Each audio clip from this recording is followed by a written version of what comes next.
याद रखना, भगवान करे आप कितने भी संपन्न हो जाना, कितने भी व्यस्त हो जाना, लेकिन जीवन में एक स्थान ऐसा जरूर रखना कि जिनके चरणों में बैठकर हम अपनी व्यथा रो सके। एक स्थान ऐसा होना, कोई एक ऐसा आधार होना चाहिए, कोई ऐसा गुरु होना चाहिए। जब कभी मन अगर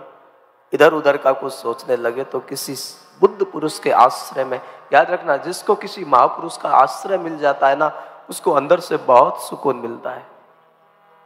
उसको बहुत, अब आपने शायद इस शांति का अनुभव नहीं किया है। कोई अगर जेठ के महीने में तपते हुए तन को मिल जाए तरवर की छाया, कोई व्यक्ति बहुत जीने की सारी उम्मीदें छोड़ चुका है, अब उसको जीवन भी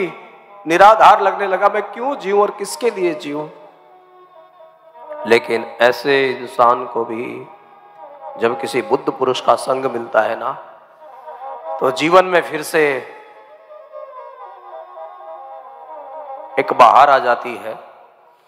आशाएं पनपने लगती हैं, बार बार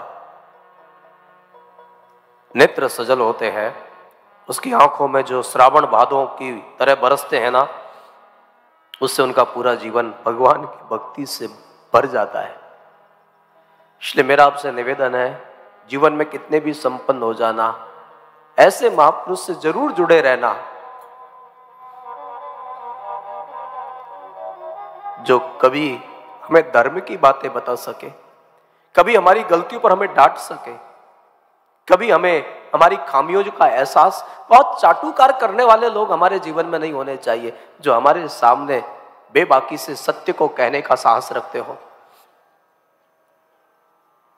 आपको पता है पिता कैसा भी होता है, वो डांटता रहता है ना, आप संभलते रहते हो। कई लोग जब वो जीवित रहता है तो उसको कोई कद्र नहीं करते हैं, लेकिन जब वो पिता चला जाता है, फिर कई सालों की जब पुण्यतिथि हम मनाते हैं ना, तो आपको लगता है वो भले ही डांटते थे, लेकिन वो एक एक बात बहुत पते की बोलते थे। काश, और खासकर हमारी बहनों को तो ना, जब उनका पिता छोड़ के चला, याद रखना जब बेटी का बाप जाता है, भले ही बाप कितना भी उम्र का हो और बेटी भले ही खुद दादी बन गई हो, लेकिन फिर भी जब बाप जाता है ना, तो उसकी बेटी के मन को आप पढ़िएगा कभी, ये बेटी और बाप का जो संबंध होता है ना, सच में जो अच्छे स्वभाव की बेटी होती है ना, उनको भाइयों से कोई संपत्ति नहीं चाहिए, वो केवल अपने भाई को ये कहते हैं, बीरा पिताजी का ध्यान रखना। बेटा तू छोटा था, भैया तू छोटा था, मैं बड़ी थी, मुझे पता है कि पिताजी ने किस ढंग से हमको पाला है। यहाँ की व्यवस्था ऐसी है कि मेरे घर वो चलना नहीं चाहते, वाकई मैं तो बहुत खुश हूं। याद रखना बेटी और बाप का जो संबंध है ना, अद्भुत है, भले ही बाप कैसा ही क्यों ना हो। इसलिए कोई भी बाप जब बेटी को विदा करता है ना, वो दुनिया दिखाने के लिए सबके साथ कर देता है, लेकिन जब बाप वापस घर में आता है ना, मंडप सूना लगता है, वो घर सूना लगता है, क्योंकि बाप जो होता है ना पूरे घर का ख्याल रखता है, लेकिन बेटी जो होती है ना बाप का ध्यान रखती है। बेटी और पिता का जो संबंध है ना, बड़ा प्यारा संबंध है। और इसलिए मैं आपको एक बात दूं,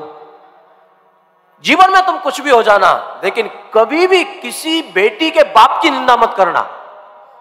वरना वो अभी सुन रही है, लेकिन वो भले ही बहू बन के आई है, अगर उसके बाप की आप निंदा करोगे ना,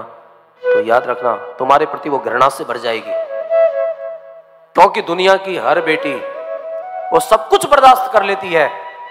उसका बाप गरीब है तो उसकी गरीबी की मजाक मत बनाना। उसको कभी भूल कर भी, आप अच्छी तरह जानते हैं, नानी बाई का मायरा,